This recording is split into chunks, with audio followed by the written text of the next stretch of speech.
Ciencias por el Instituto de Física de la UNAM. Es docente y tiene interés en encontrar formas simples de aprender física y matemáticas.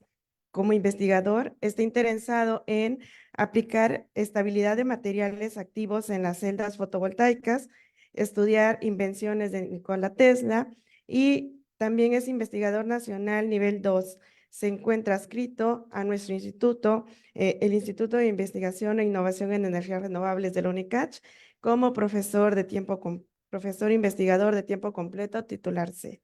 Y bueno, sin más, los dejo con él.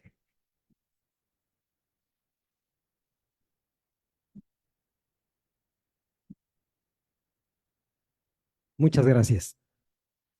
Gracias, compañera, por la presentación. Y muy buenos días a todos.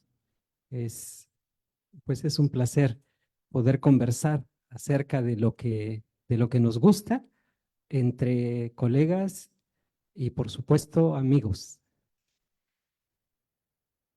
Bueno, el tema acerca del cual estamos iniciando esta conversación es la propulsión de un fluido viscoso. Lo extraordinario es que para moverlo, para propulsarlo, vamos a utilizar justo su viscosidad. Suena de entrada contradictorio porque la viscosidad de un fluido se define como su resistencia a fluir. Entonces, si tenemos un fluido viscoso, pues de manera natural tiende a no fluir, se resiste a fluir.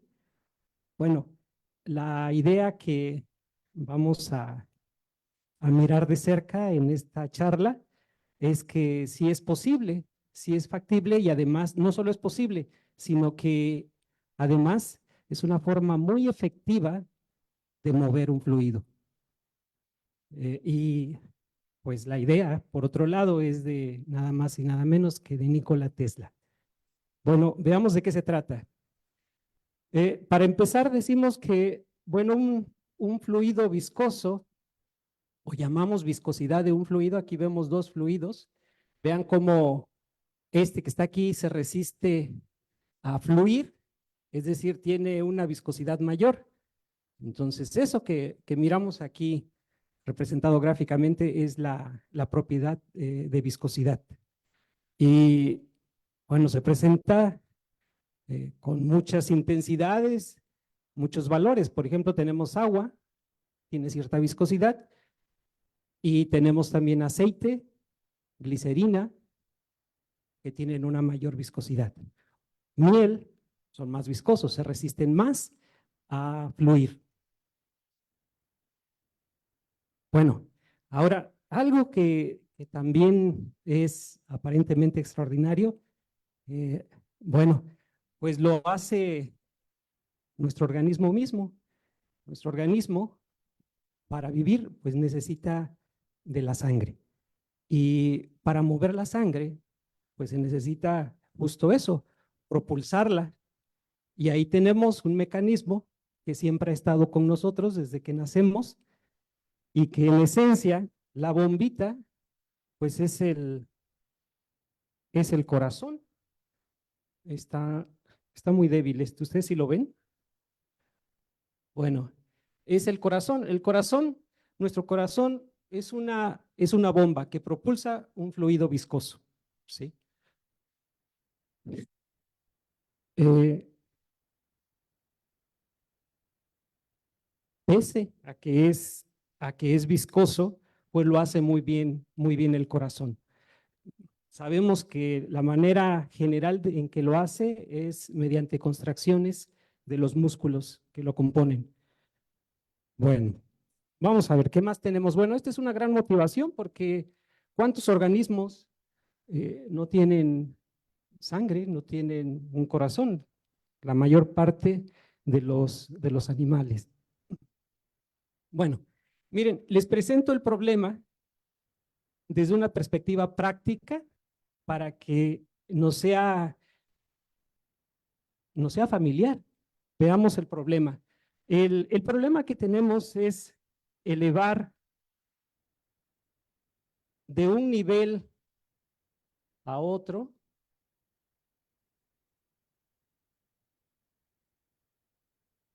es elevar de un nivel a otro una determinada cantidad de agua.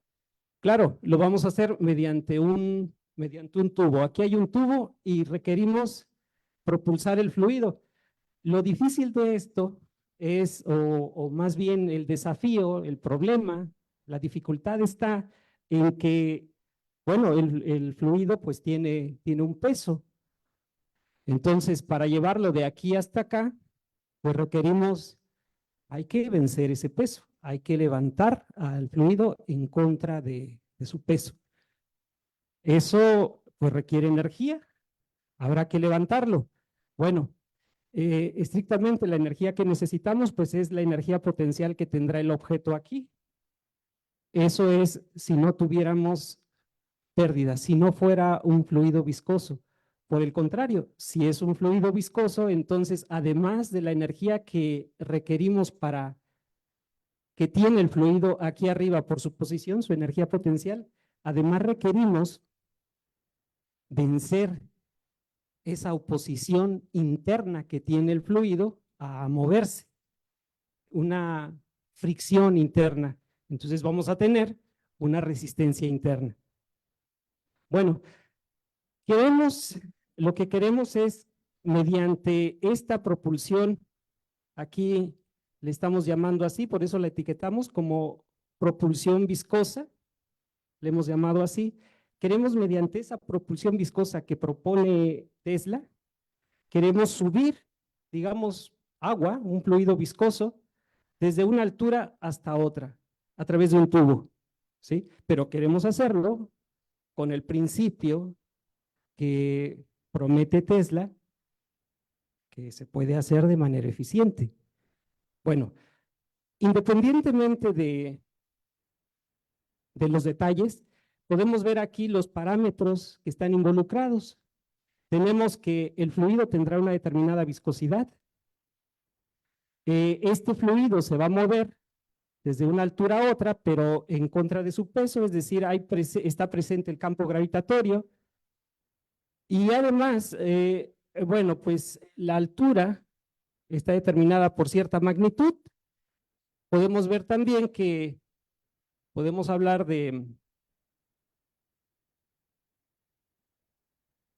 precisamente, podemos hablar de, o bien, fíjense bien, podemos hablar, esa fuerza que requerimos para llevar al fluido de aquí hasta acá, es la fuerza necesaria para levantar esta columna de fluido. Aquí, todo aquí hay fluido. Definimos aquí un volumen debido a que en general esperamos que la bomba pues tenga un tamaño. Entonces, bueno, tendrá un cierto volumen que llaman volumen de desplazamiento en ingeniería de bombas. Bueno, pero el caso es que habrá que levantar el fluido y levantarlo involucra un peso igual a la columna. Por otro lado, podemos hablar en vez de ese peso de la presión hidrostática. Ese peso, ¿sí? Por unidad de área, pues tiene este valor. Esto lo obtenemos de lo que es mecánica de fluidos elemental, o sea, hidrostática, ¿sí? Bueno, entonces, aquí lo importante es que vemos que los parámetros de control, pues es la viscosidad, ¿sí? La altura, o en su caso, la diferencia de presiones, ¿sí? La presión ejercida por esta columna de fluido. Otro dato también importante es la potencia mecánica con la que se va a levantar al fluido. Ese es otro dato importante. Bueno, así es que las propiedades que buscamos, que son el caudal, es decir, la cantidad de litros de agua, digamos, que llegan aquí al nivel superior, pues va a ser una función de esos parámetros. También la energía disipada, ¿sí? Va a ser función de esos parámetros y asimismo la eficiencia. Nosotros queremos encontrar Ese es el problema que tenemos desde una perspectiva práctica, ¿sí? Insisto, no es cualquier bomba, es usando el mecanismo de propulsión que propone Nikola Tesla. Bueno, cuando uno mira en retrospectiva históricamente el fenómeno, resulta que tiene raíces bastante antiguas, prácticamente desde que se formula la mecánica de fluidos.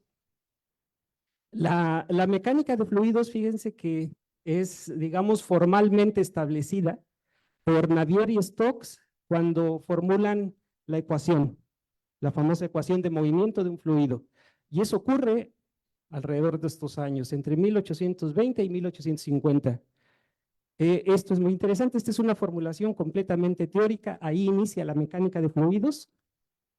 Después viene un par de científicos, de físicos, fisiólogos también, que es Huygens y Poiseuille.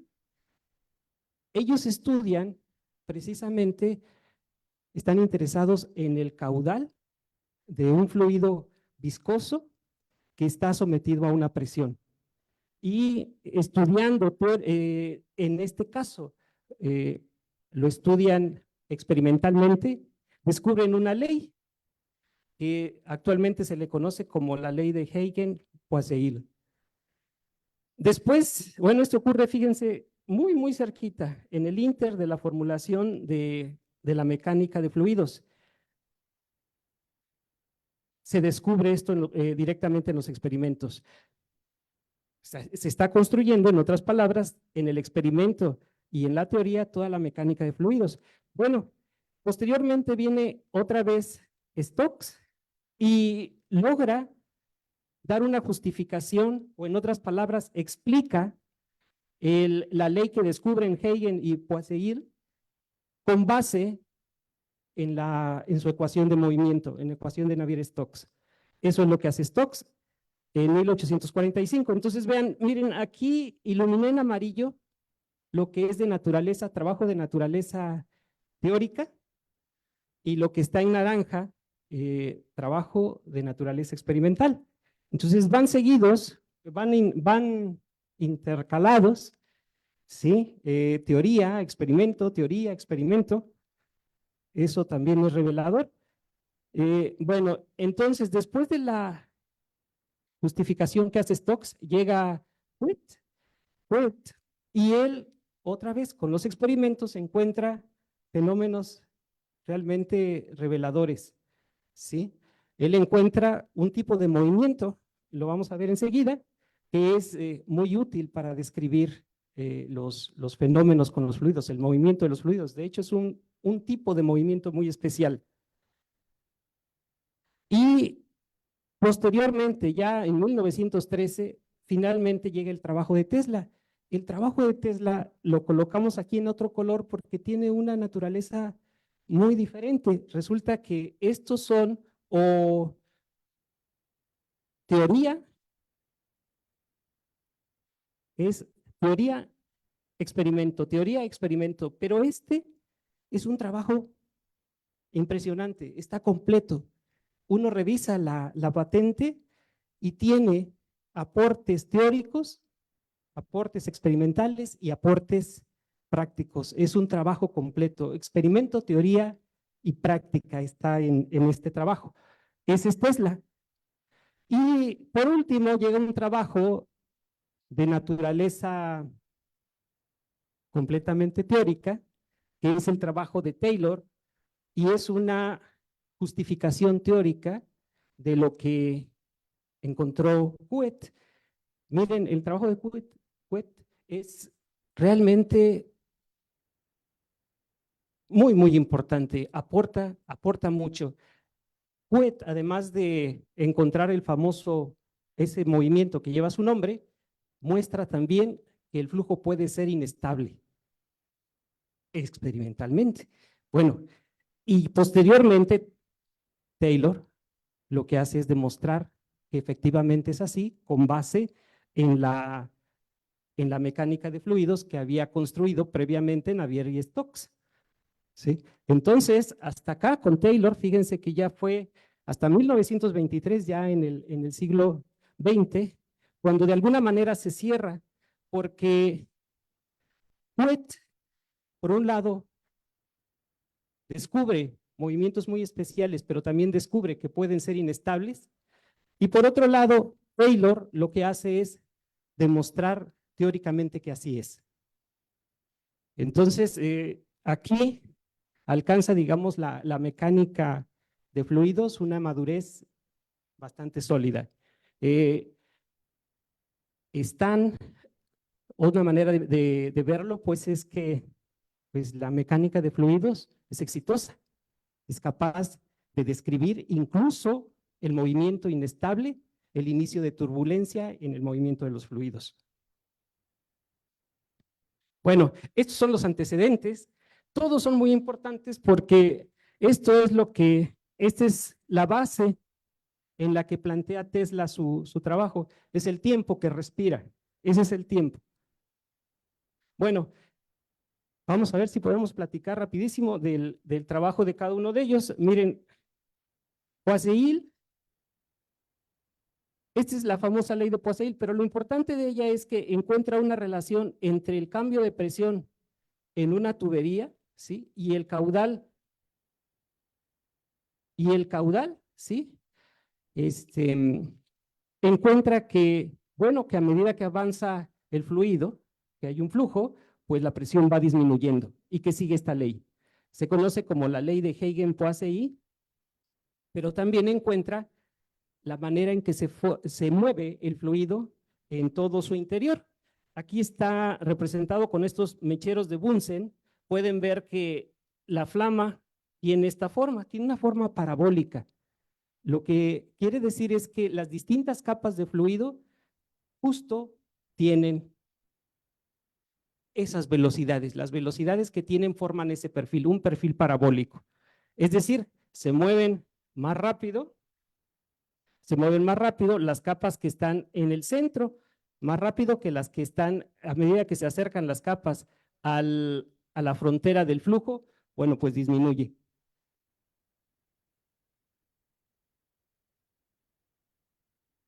Ese es Poiseuille. Y como les decía, en la teoría, Stokes lo que hace es demostrar tanto la ley como que efectivamente él encuentra, con base en la ecuación de movimiento de los fluidos, encuentra que el fluido efectivamente tiene este perfil parabólico. Las capas que están pegadas al tubo, ¿sí? Donde circula el fluido, bueno, pues no se mueven y a medida que vamos hacia el centro se mueven con mayor rapidez. Eso es lo que demuestra finalmente Stokes. Bueno, con Couette, ¿qué fue lo que hizo? Miren, él inventa este aparato, finalmente es un viscosímetro, es un aparato que sirvió incluso para medir de forma muy, muy precisa la viscosidad de un fluido. Bueno, son dos cilindros concéntricos, en medio de ellos hay un fluido y se mueve uno mientras que el otro está quieto, el que está interno está quieto. El externo se mueve y lo que él estudia pues son los flujos inducidos por ese movimiento forzado de los cilindros. Bueno, y él encuentra un perfil de velocidades como se mira aquí, cerquita pegado al cilindro, pues no se mueve, al cilindro interno no se mueve el fluido, y a medida que nos acercamos al cilindro externo, pues se mueve con mayor rapidez. Las capas, pues, cuanto más se acercan al cilindro interno, las capas de fluido, pues se mueven cada vez menos. La que está pegadito al cilindro hacen falta las manos, a ver si así.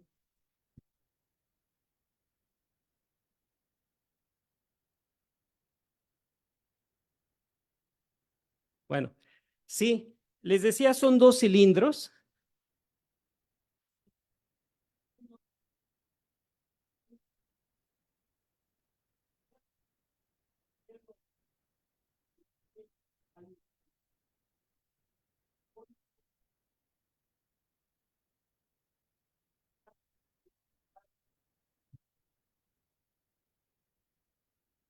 Ok, gracias, qué amable, gracias.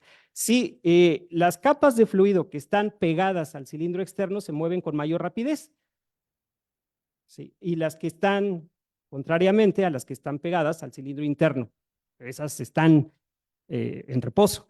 Y de ahí de forma continua, pues pasa de un movimiento a otro. Gracias, gracias. Bueno, entonces, aquí está la imagen, podemos ver. Esta es la idea, miren. Bueno, aquí está el cilindro interno, cilindro externo, y el fluido, pues se pone en movimiento debido a la rotación de esos cilindros. Lo interesante es que a partir de ciertas velocidades de rotación, el flujo se hace inestable. Es aquí donde se presentan las inestabilidades. Este aparatito, vean el trabajo, ya que pues es muy viejo, ¿sí? Así es como empieza, como está desarrollándose la mecánica de fluidos. Bueno, y aquí está el trabajo de Taylor. Taylor, como les digo, bueno, les cuento nada más, les platico que logra demostrarlo con base en la mecánica de fluidos, pero lo extraordinario es que con matemáticas muestra lo que vio Couette, muestra que efectivamente el movimiento tiene inestabilidades. Bueno, vámonos. Ahora, llegamos finalmente con Tesla. Bueno, ¿y Tesla qué hizo? Pues, miren, tiene una patente, registra una patente que tiene, si uno la ve con cuidado, bueno, al menos a nosotros nos costó mucho trabajo leerla, todavía la seguimos, está muy densa, la seguimos estudiando, pero el caso es que encontramos ahí riqueza de experimentos, hay experimentos, práctica no se diga porque es una patente, es el registro de un aparato, de un dispositivo, pero lo que está escondido, pues es que también hay aportes teóricos. Y lo que aporta él es un principio teórico, el principio por el cual funciona su aparato y dice él que es muy eficiente. Bueno, lo que falta en, en el trabajo de Tesla es un desarrollo, un análisis detallado acerca del principio de funcionamiento. ¿Cuál es el principio? Sí, bueno, él lo plantea, hay que buscarlo, hay un pedacito acá, un pedacito allá, pero si uno lo mira con paciencia, ya ven lo que dice aquel refrán, que no hay ciencia con impaciencia, ¿verdad?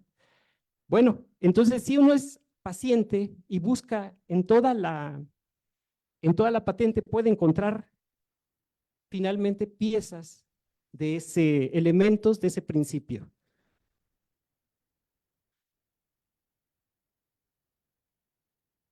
Ok, aquí está. Les muestro unos trozos de la patente, solo unos trozos donde pueden ver, pueden encontrar el principio. Lo muestro porque es interesante como un documento histórico. Bueno, miren lo que dice acá.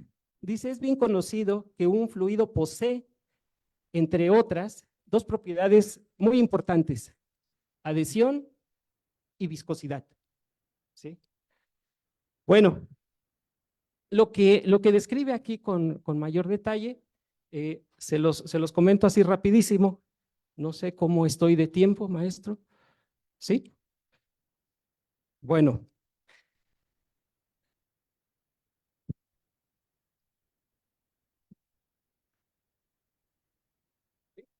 ok, gracias. Aquí vamos. Bueno, gracias, gracias. Em, Se trata de esto, miren. El caso es que dice Tesla que esto lo vio simplemente en mirar cómo interaccionan los objetos con los fluidos.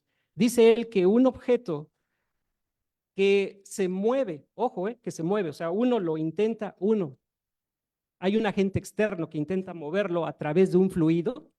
Si eso ocurre, dice él que con las observaciones se puede uno dar cuenta que ese objeto, al intentar desplazarse dentro del fluido, sucede que va a experimentar, debido a la viscosidad del fluido, dos efectos. En forma general es una oposición al movimiento. Y es, por un lado, que el fluido interacciona con la superficie del objeto, ¿sí? Si tiene imperfecciones, lo que tenga, va a intentar, lo que va a hacer es detenerlo, abrazarlo, ¿sí? Si tiene salientes, digamos, tiene chipotes, ¿sí? Algunas imperfecciones de esa naturaleza, entonces el fluido lo que hace, mientras el objeto intenta moverse, es que, bueno, pues el fluido lo detiene, colisiona con él y lo detiene. Eso por un lado. Por otro, el objeto, al tratar de moverse a través del fluido, tiene que abrirlo, tiene que vencer las fuerzas moleculares para ir abriendo el fluido.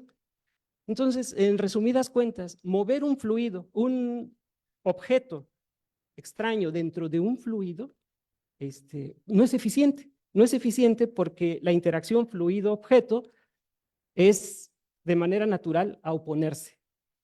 Entonces él dice, bueno, si ahí es donde él sugiere usar, en vez de ir en contra de esta oposición, propone todo lo contrario, servirse de ellas. ¿Cómo? Dice él, bueno, si ahora el objeto se empotrara en el fluido, ¿sí?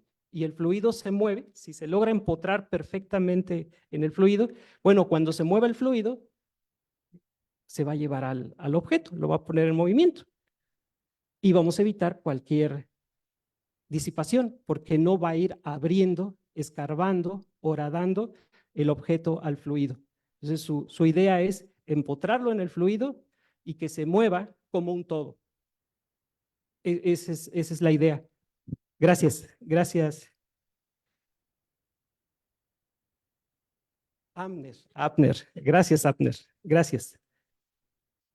Bueno, esa es la idea, creo que sí es clara la idea de Tesla, es empotrar al objeto en el fluido y hacer que se mueva el fluido como un todo, junto con el objeto ahí, como cuando movemos una gelatina que tiene pasitas, fruta ahí adentro, la movemos y se mueve con todo y todo porque está bien empotrado el objeto. Entonces dice, así no vas a tener pérdidas de energía.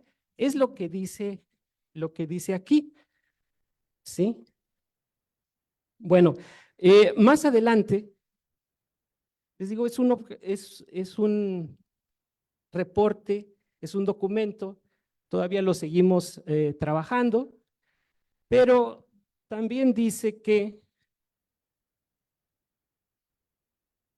en esta última parte, aquí, miren, continúa, dice, el fluido, debido a esas propiedades que tiene de adherencia y viscosidad, que se pega y además se resiste a mover, ¿sí? Dice que gracias a ellas, con base en lo que acabamos de decir, se puede hacer lo siguiente. Dice, lo que va a ocurrir es que en este dispositivo, cuando entre el fluido entre los discos, vean a Tesla, está tratando de dar la idea, entre sus manos está queriendo decir que está el fluido y que sus manos son un par de discos, ¿va? Entonces se trata de agarrar el fluido, los discos, y dice que debido a las propiedades estas de adherencia y viscosidad, el fluido va a ser sostenido por los discos, ¿sí? Amarrado, abrazado. Y además va a estar sometido a dos fuerzas. ¿Cuáles fuerzas? A las fuerzas que se van a desencadenar cuando el eje del rotor sea puesto en marcha, sea alimentado sea energizado, sea potenciado, se le conecte a un motor, vaya, ¿no? Entonces van a estar sometidas el fluido a esas dos fuerzas, que a su vez lo van a lanzar hacia afuera. Un efecto centrífugo, ¿sí? Por otro lado. Bueno, entonces, de hecho aquí lo dice, el efecto de estas fuerzas tangenciales y centrífugas es propulsar al fluido con una velocidad continuamente en aumento, ¿sí? En una espiral. Dentro va a entrar el fluido y va a hacer esto, ¿sí? Bueno, y eso debido nada más a esa observación, es impresionante, que dice el que vio pateando piedras, ¿no? Prácticamente, es extraordinario. Bueno, entonces, esa es la idea, solo que, como les digo, al menos para nosotros fue un reto encontrarlo porque hay pedacitos aquí, pedacitos allá. Estas son las líneas de la patente, ¿sí? La línea 45, 50, 100, 105. Y hay más. Ese es, digamos que ahí está la esencia. Bueno, veamos qué más hay. Sí, bueno, entonces, les decía que falta, está muy bueno por supuesto, impresionante el trabajo de Tesla, ¿sí? Pero lo que falta hasta la fecha, hemos revisado, es un análisis del principio teórico. Miren, y voy a aclarar aquí, no es que no hayan trabajos de investigación de la propulsión de Tesla, hay, pero de la bomba. Hay una cantidad enorme de investigaciones, de artículos acerca de la bomba, del aparato. ¿Qué sucede si le hacen esto a los discos? Si los hacen rugosos, si les ponen esta otra forma. ¿Qué pasa si modifican la tobera de entrada, la tobera de salida de esta otra manera? ¿Qué sucede? Está puesta la investigación, digo, y es muy útil, pero hasta la fecha se han ocupado de aspectos del aparato, aspectos prácticos, y está muy bien, se ha desarrollado mucho, pero no se ha estudiado en sí el mecanismo de propulsión, el principio de propulsión. Bueno, entonces, en este trabajo lo que estamos proponiendo es analizar el principio teórico de Tesla, ¿sí? Bueno, proponemos analizarlo, pero para ello, como está muy difícil el problema, ya hemos visto trabajos teóricos, nosotros mismos los hemos intentado desde una perspectiva numérica y son muy complicados. Llevamos meses con algunos cálculos que nos explotaron, ¿sí? Muy difícil, nos hemos llevado muchas sorpresas. Bueno, el caso es que decidimos entonces cambiar la perspectiva. Dijimos, bueno, vamos a quitarle aspectos reales, vamos a hacerlo lo más sencillo que sea, vamos a buscar el sistema más sencillito, más simple, más elemental, que ya induzca el fenómeno de Tesla. Bueno, eso fue lo que hicimos y llegamos a esta propuesta, un modelo elemental, que consiste, en vez de discos, ya no vamos a tener movimiento rotatorio, nos quitamos el movimiento rotatorio, vamos a tener solo movimiento lineal. Movimiento lineal y sí hay dos superficies sólidas, no discos, que se mueven de forma forzada, es decir, están propulsadas, empujadas por un motor que las obliga a tener una cierta velocidad. Y en medio ponemos un fluido, ¿sí? Ponemos un fluido. Ahora, este fluido, en esencia, es aquel que les mostré del problema práctico. Es un fluido que estrictamente es parte de una columna, que deseamos en casa elevar, llevar de un nivel a otro.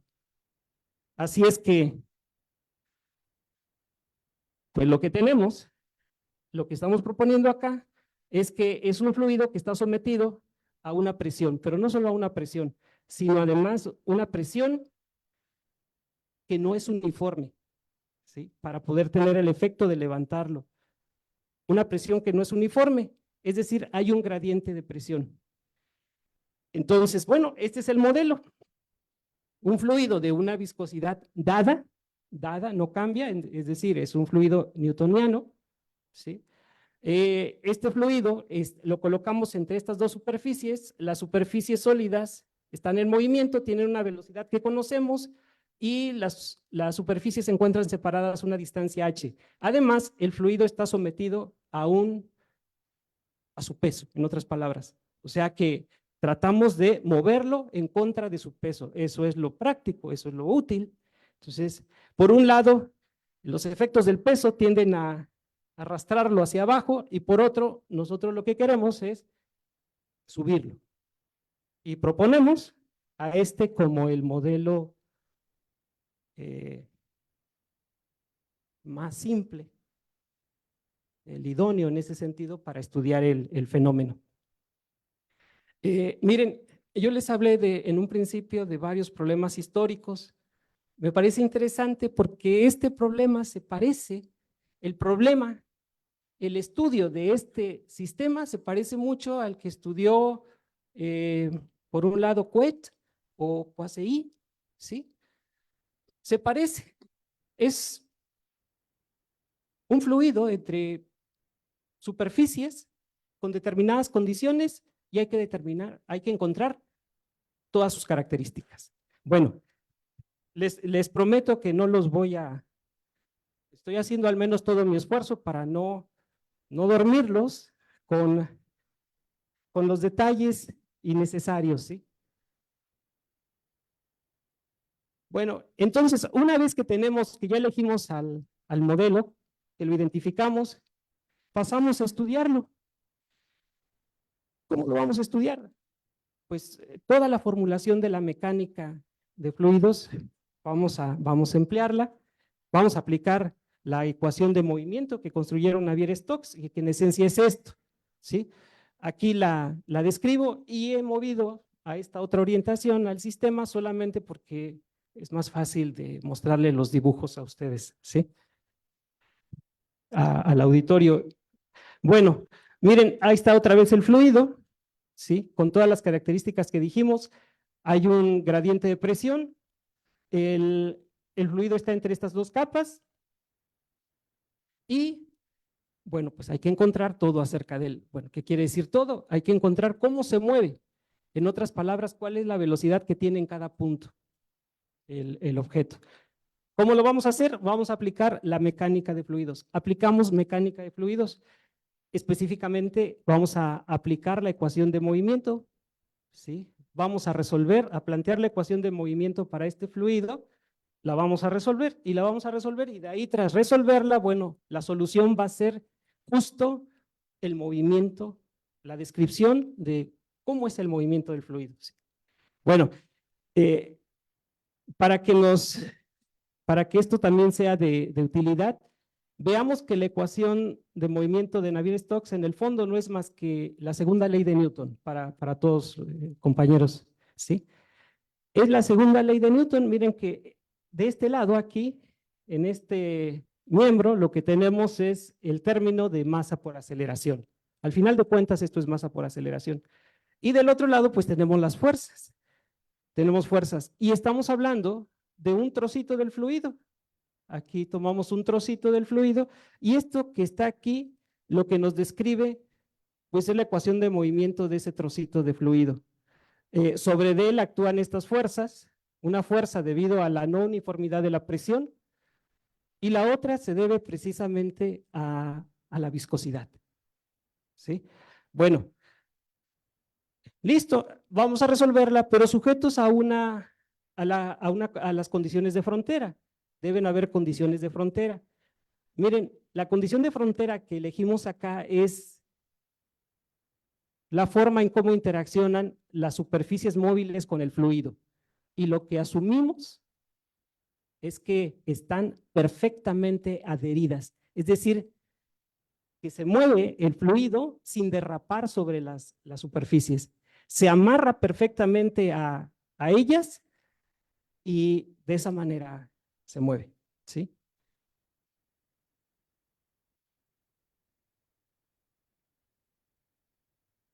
Bueno, ya aplicamos, resolvemos y ¿qué obtenemos? Bueno,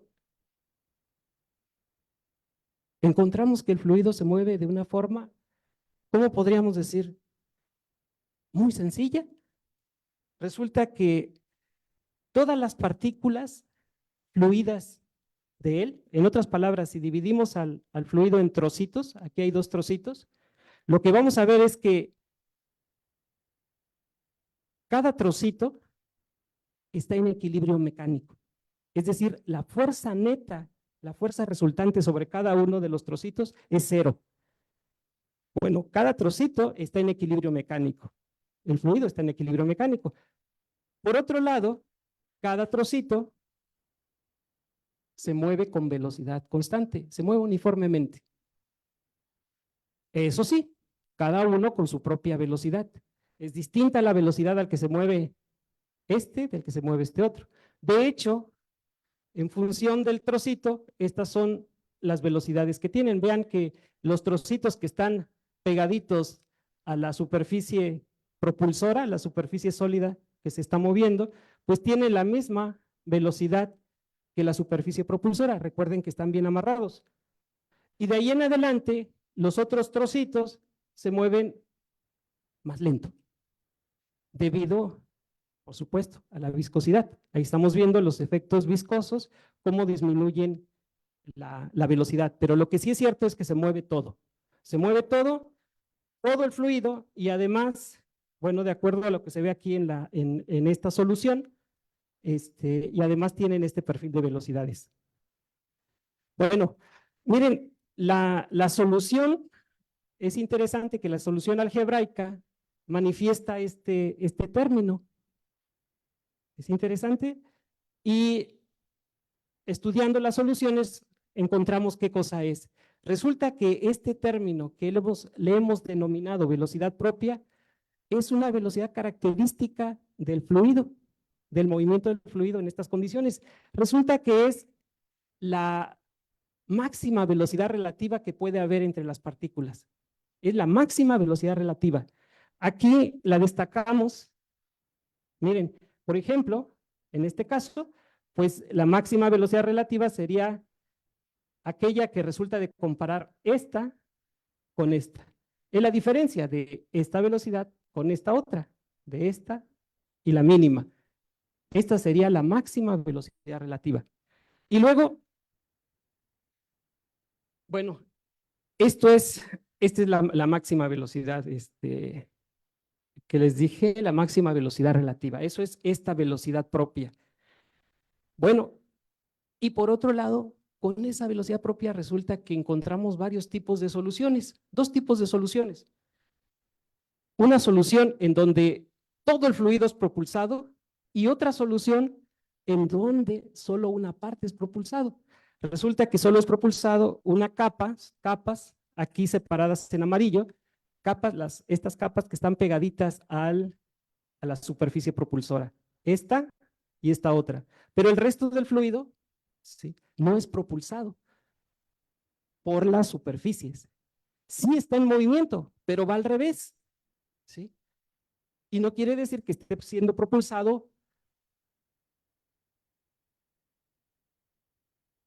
de forma inversa. Quiero decir que ese efecto de las superficies propulsoras, el movimiento que está acá, es efecto del campo gradiente, del gradiente de la presión.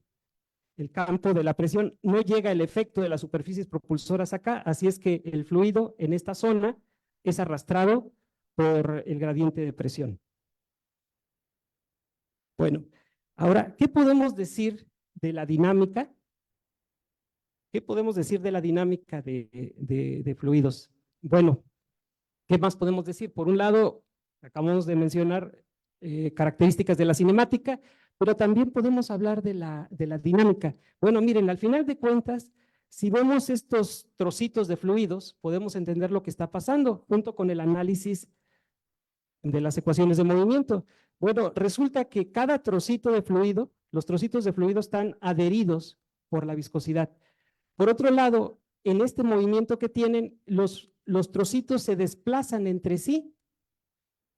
El desplazamiento, aquí lo estamos representando con estas flechas en negro, este trozo está siendo desplazado, arrastrado respecto a este otro en esta dirección, y este otro pues en dirección contraria, pero están siendo deslizados. Esos deslizamientos pues nos van a provocar pérdidas.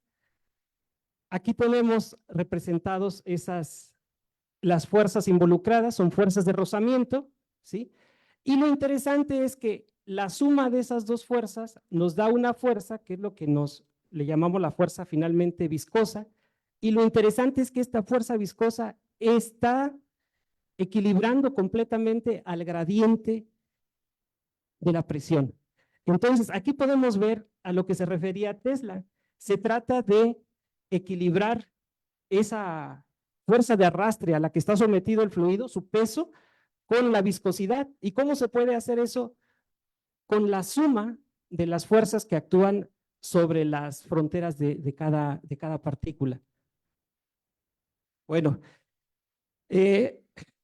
esas interacciones provocan pérdidas y aquí describimos a las pérdidas en línea en roja.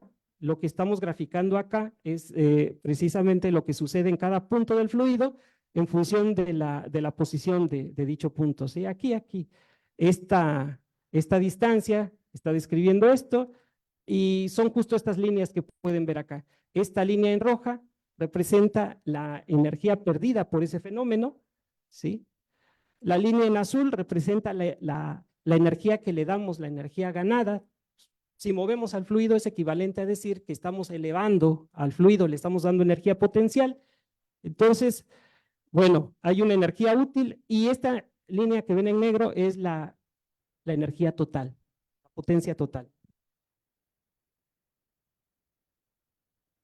Bueno, aquí podemos ver el total de energías transferidas a una columna que va desde una superficie a la otra, y lo extraordinario que vemos acá, bueno, hay otra cosa que hay que decir, estamos graficando la energía total en términos de este parámetro adimensional que lo encontramos dividiendo la velocidad de las superficies propulsoras entre la velocidad propia, ¿sí? Aquí lo que vemos es la energía disipada, la energía útil y la energía total, en función de este parámetro. Bueno, lo interesante de esto es que la energía disipada aquí es una constante respecto a esta función. Oh, se acabó la sorpresa. Bueno, con estas gráficas podemos encontrar la eficiencia del mecanismo de propulsión. Y miren cuál fue nuestra sorpresa al encontrar que la eficiencia tiene esta forma. Es esta curva que tiende asintóticamente a la unidad. Sin problema tiende a la unidad. O sea, estamos encontrando, en otras palabras, que el mecanismo de propulsión efectivamente es muy efectivo. Se puede acercar al 100% tanto como se quiera. Pero bueno, vamos a ver, ¿qué más? Esto que les decía, todo es debido a que depende de este parámetro, sorry.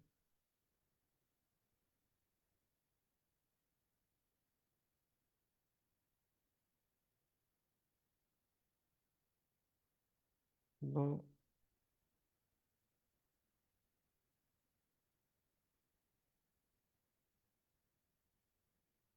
Ok, a ver si ahí se queda. Sí.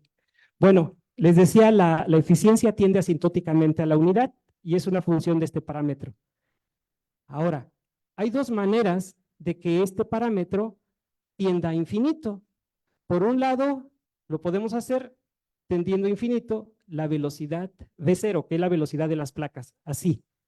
Si tienden a veces, las placas sólidas se mueven cada vez más rápido, resulta que este parámetro se hace cada vez más grande y por lo tanto las eficiencias se van al 100%. Por otro lado, podemos hacer la velocidad propia muy chiquitita. Y esa, para hacerla chiquita, lo que tenemos que hacer, aquí está la idea de Tesla, de meter, hay que meter entre el fluido otras capas, otras superficies propulsoras. Metamos superficies propulsoras ahí adentro, que el volumen siga siendo el mismo, pero vamos ahora a propulsar incluso desde el interior del fluido, desde el interior. Entonces, al hacer esto, el espesor de cada una de ellas se hace más pequeñito, la velocidad propia se hace más pequeña, y entonces el parámetro B0 también tiende a infinito, y en consecuencia, pues tenemos que también la eficiencia tiende al 100%. Bueno, en conclusión, pues, ¿qué podemos decir del mecanismo de propulsión propuesto por Tesla y que está ahí escondido en su patente? Bueno, uno, que efectivamente un fluido es propulsado perfectamente por superficies móviles que lo contengan. Eso es de entrada. Dos, ese fluido es sustentado en contra de su peso por fuerzas inducidas por su viscosidad. También eso es cierto. Las fuerzas viscosas equilibran, compensan el peso del fluido, son capaces de compensar el peso del fluido. Y estas le proporcionan energía útil, no solo compensan, sino que además lo levantan respecto al peso, en contra del peso. Número 3, estas fuerzas son generadas por la fricción presente entre capas del fluido, las fuerzas viscosas. Al mismo tiempo, provocan la disipación de la energía del fluido en sí mismos. Ahí está también la pérdida, hay pérdida.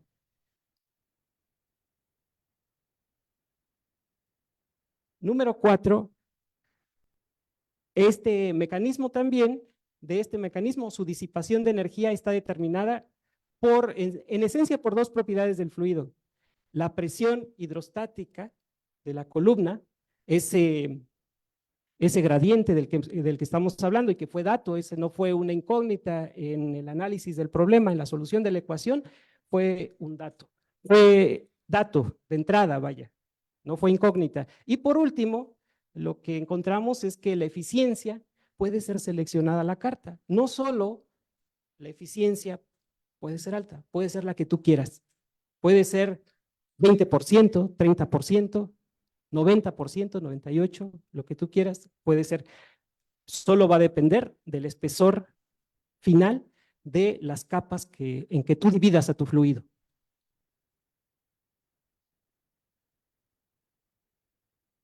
Bueno, de las referencias, sin duda, es la patente de Nikola Tesla, la que nos ha estado enseñando mucho. Hace poco nos encontramos con este otro trabajo, es un review, es un compendio de todo lo que se ha hecho en cuanto a la bomba Tesla. Este libro también ha sido muy útil, el curso de física teórica de mecánica de fluidos, el volumen 6 de Landau y Lifshitz. Y este otro documento también ha sido para la parte práctica muy importante, es un documento de la India, de un buró de energía, del Departamento de Energía de la India, y que describe muy bien todos los aspectos prácticos de las bombas. Bueno, muchas gracias. Gracias por su atención.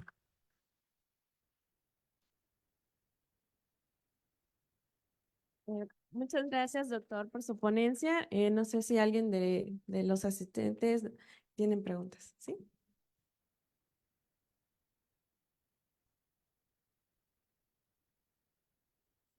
Doctor, gracias por su ponencia, muy interesante.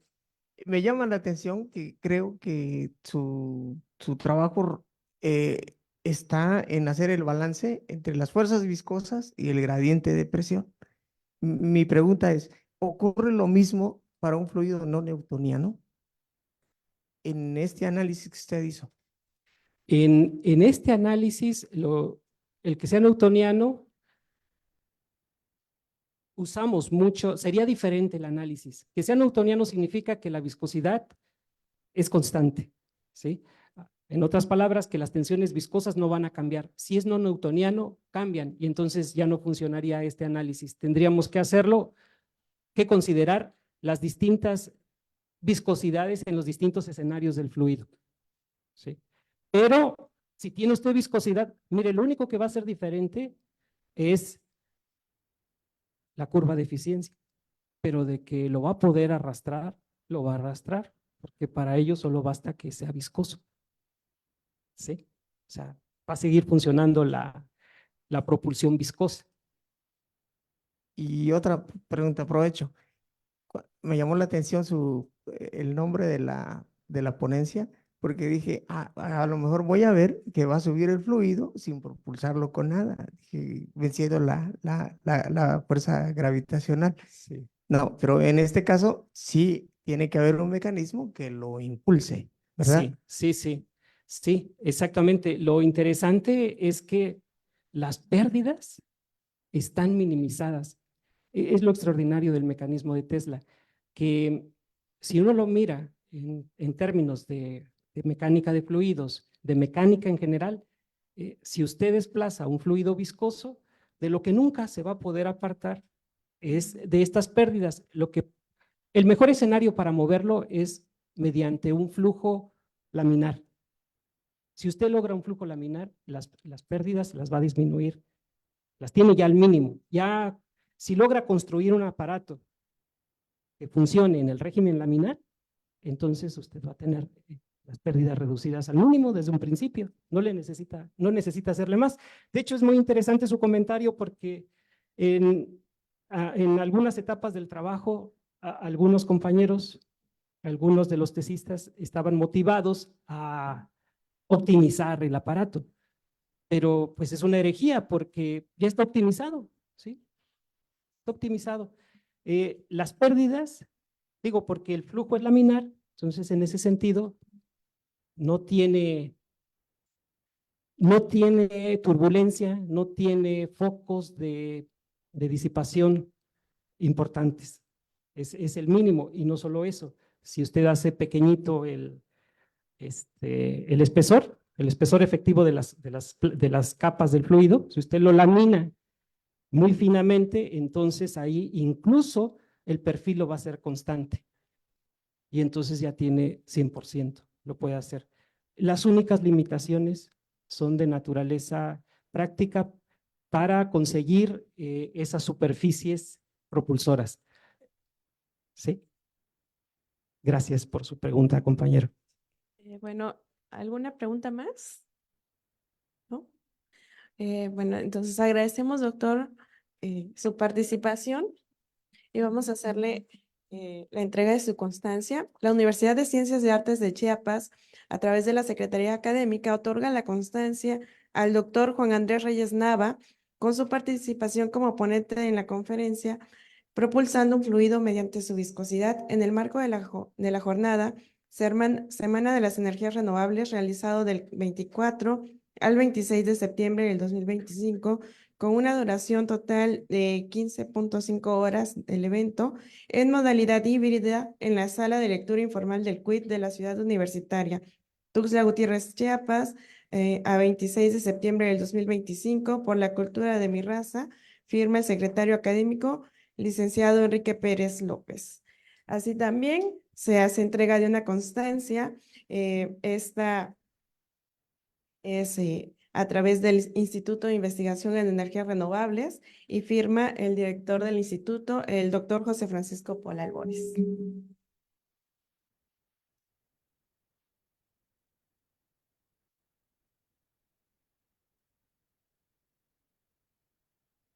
Bueno, muchas gracias y continuamos con el evento.